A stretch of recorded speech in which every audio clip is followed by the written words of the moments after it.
till death do us part.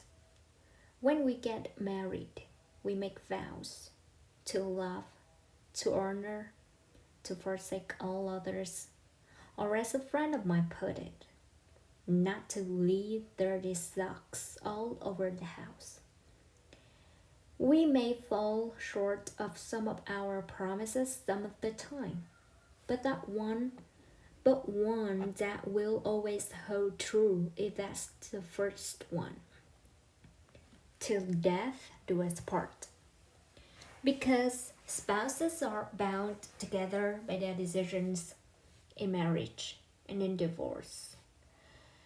So a mentor of mine once told me, you should always marry your second husband first. What did that mean?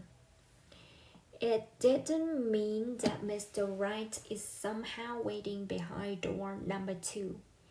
It meant that if you want to understand what makes a marriage work, you should think about how a marriage ends.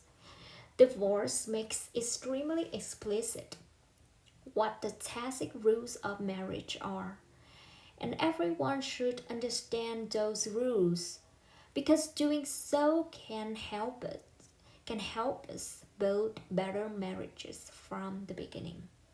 I know it doesn't sound very romantic, but sometimes the things we do out of love can be the very things that make it hard for that love to last. I am a family law professor. I have taught students. I've been an attorney. I'm a mediator, and I've also been divorced. And I'm now happily married to my actual second husband.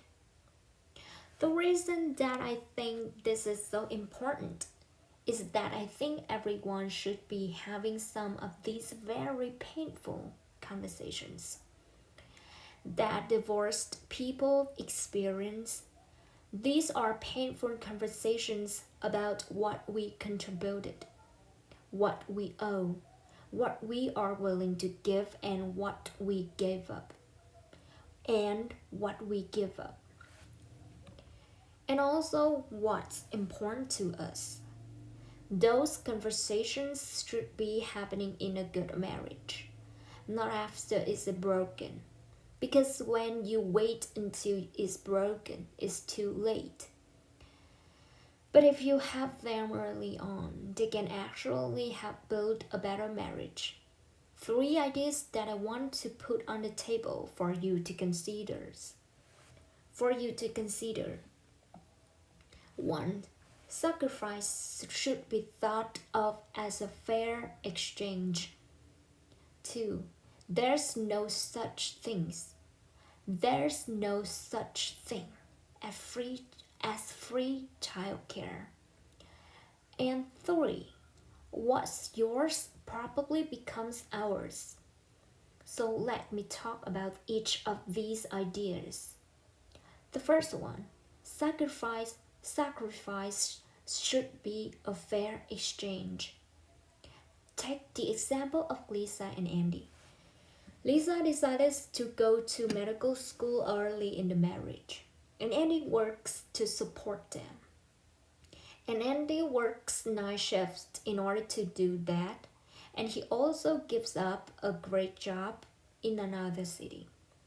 He does this out of love, but of course, he also understands that Lisa's degree will benefit them both in the end.